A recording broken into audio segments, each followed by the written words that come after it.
All right, so we're going to continue from where we left off. We talked about borrowing items last time. And before talking about borrowing items, we talked about safekeeping. Safekeeping, which is leaving a deposit. I meant to make a comment there too. We've mentioned repeatedly that you can't take a safety or security deposit for an apartment or for a rental. That's not really what I wanted to repeat, but even if someone did give you a security deposit, then what somebody might do with that money, he might mix it with his money and spend it. And then at the end of the lease, he would give him back the value, not the exact money back. This is completely invalid. And that is total carelessness when it comes to the money of the people. Take a lesson from what was reported about Umar ibn Abdul Aziz, that he was the caliph taking care of the affairs of the Muslims. And he would use the lantern that was from the money of the Muslims. Then, when he wanted to take care of his own affairs, he would put that lantern out and light his own candle to take care of his own affairs. That's how much he didn't mix the monies. Nowadays, people, they don't care about the actual physical money. They just care about the value of it. So that if you gave them back $5, not the same $5 you gave them, they don't care. But you should care. Yani, when I say you should care, I mean you should at least be aware of that and care about it in principle, even if it's not a big deal to you. It should cross your mind and say, this is not the money I gave you. I gave you a deposit. This is not the money I gave you for the deposit. Where's the money I gave you? You aren't supposed to spend that money. That wasn't yours. That was my money. You're just holding it. So we talked about safekeeping. We talked about borrowing items. That involves safekeeping, but with the modification that you can use it. Mere safekeeping is just securing it, not using it. Borrowing the item is safekeeping and using it too, but without a fee. So it's not a rental. Because rental also is safekeeping, or has in it safekeeping. It incorporates safekeeping because you need to return it the way it was given to you. Now, still on this theme, we want to talk about loaning and owing. So here, loaning means monetary loan, not borrowing an item. Monetary loan here means the thing that you're giving gets consumed. So it includes food also. You can tell them, here, you can loan this, I'll loan you some food, and then you're going to pay me back. This is how someone incarcerated could avoid riba, by loaning the food. He still has to only pay back exactly what he loaned, though, what he borrowed. Or else it's going to be riba, another type of riba. So all of what we talked about, safekeeping and borrowing items, is different from the sinful, usurious dain, or qarb, which is the loan. What makes the loan sinful and usurious? It is what came in the hadith. Every loan with a stipulated benefit. Yani, there's a benefit attached to this loan, some way, somehow, any benefit attached to the loan. Your loan should be, as they say, no strings attached. Just pay me back the money I gave you only. That's it, not more, nothing else. Don't sell me something because of the loan. Don't give me a rent because of the loan, or have decreased rent because of the loan, or you're going to work for me because of the loan, or I'm going to work for you because of the loan. No stipulated benefit, no attachment to the loan. You get nothing back but the money that you paid only. the money that you loan. Every loan with a stipulated benefit is a sinful usurious loan. That benefit, that's the interest, whatever the benefit is. Like benefiting from something for free until the loan is paid. See, I'll use your horse until you finish paying me my loan. That's riba. Or hiring the borrower or buying from him for less than market price because of the loan. Or anything else. كل قرض جر منفعة فهو ربا. That's the hadith. Every loan that draws a benefit is usury. The loan was only legalized for doing a favor. That's why you're going to do the loan.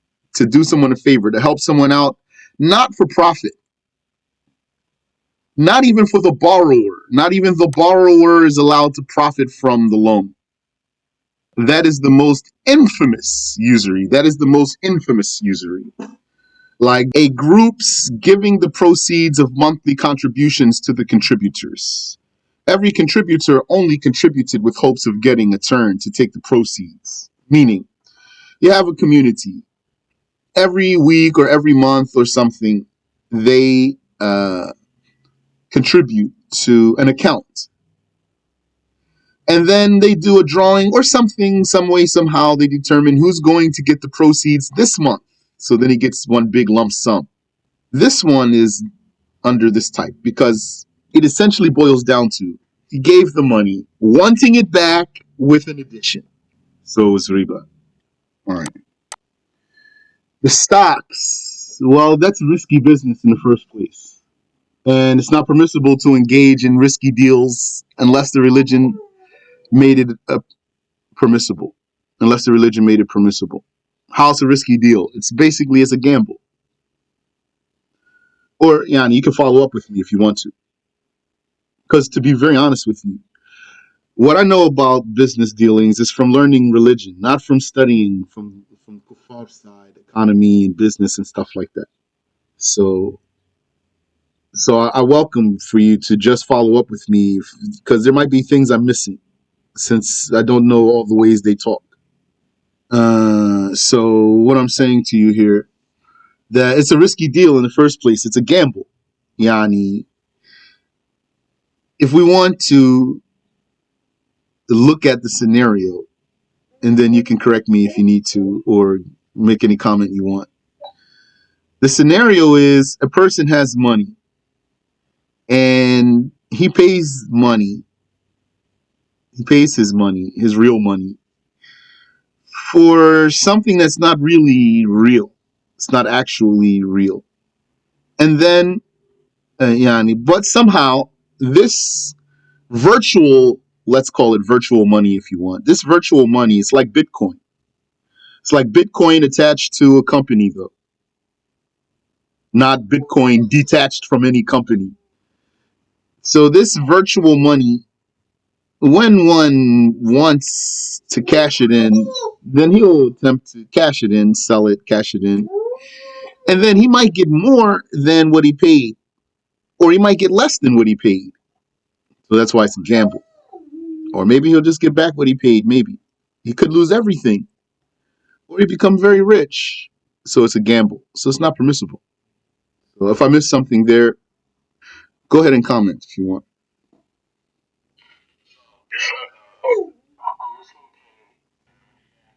No, I'm not saying that. You can sell and buy for any amount of profit or loss you wish. That's not a risky deal. Risky deal is a deal that one or both of the parties do not know the outcome, or the most likely outcome is failure.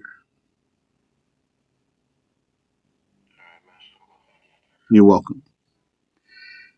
And some people, when it comes to stocks, or I'm going to add into there since I mentioned Bitcoin, they would compare it to a bank account. And it's not the same. Because they would say, no, you really have the money there, just like if you had a bank account. You put the money in the bank, and then now you don't have your money in your hand. And when you want to cash it, you can cash it. It's just another bank account. But this is not the case, because if you put, let's just say $1,000 in the bank. Okay. When you go back to the bank to withdraw all of your money, and let's say there's no interest, just to withdraw your money, they're going to give you $1,000 back. Now, what if the value of the dollar increased exponentially? They're still going to only give you $1,000 back. What if the value of the dollar is decreased so much, like worthless now? They're still going to just give you $1,000 back. It's just going to be worthless. That's a big difference. As opposed to stocks or Bitcoin, you're not going to get the same 1,000 back, or you're not going to get 1,000 back. If it was worth more, then you're going to get more than what you put in. And if it was worth less, you're going to get less than what you put in. So it's not just like a bank account for you. If you have any question, feel free, please. You're welcome. Some people asked me, more than one, to talk more about stocks and things like that. I don't really have a lot of information about that, so that, as of now, so that I could just, give you, let's say, a full length lesson on stocks. But by learning what we're learning, one would be able to piece together what he needs. If he learns enough of this information, he'll be able to piece together what he needs. If he studies it and understands it, then it will give him what he needs, insha'Allah ta'ala. One may not take a loan without knowing how he can repay it unless he informs the loaner. So you know about that. We learned that in the book of obligatory knowledge. To take a loan while not knowing when you can repay it without informing the loaner, that's haram. He must repay the debt minus any interest, for that was invalid. So if you took a debt with interest, you have to pay back only the principal amount of the debt, and the interest is nothing. It was invalid. It has no weight, it has no consideration. And he must repent, because that was a major sin. But he may add to his repayment as a gift. A gift. He may add to his repayment a gift. Even if that gift were the amount of the interest. But it's not going to be interest in his intention, it's a gift. The Messenger sallallahu alaihi wasallam said, the best of you are the best in fulfillment. Qada. Fulfillment, yani, you pay your debts, you pay your employee, and the like. Also sinful is witnessing and recording these sinful usurious loans and all usurious deals. Being a witness to them, yani, being an official witness, and recording them. Being a record keeper. Instead of profiting from the loan, one may pardon the debt or pardon even part of it. That's good. Even without a settlement, he can just do it from himself without getting involved in a settlement. A settlement which requires a confession. So he doesn't have to go into a settlement. He can just drop the loan altogether or part of it. If he did not want to, he didn't want to drop the loan or part of it, then he may take collateral for it, not interest. Instead of interest, collateral. Or he can get a cosigner. That's valid. Not interest, though. That's not valid. Interest is not valid. Or he can transfer the debt to someone else. And it's clear for you also, I think, that the institutions that practice interest, they would really prefer for you not to pay your loan back, because then that way they're going to always stay in your pocket. You'll never, ever, ever get out of debt.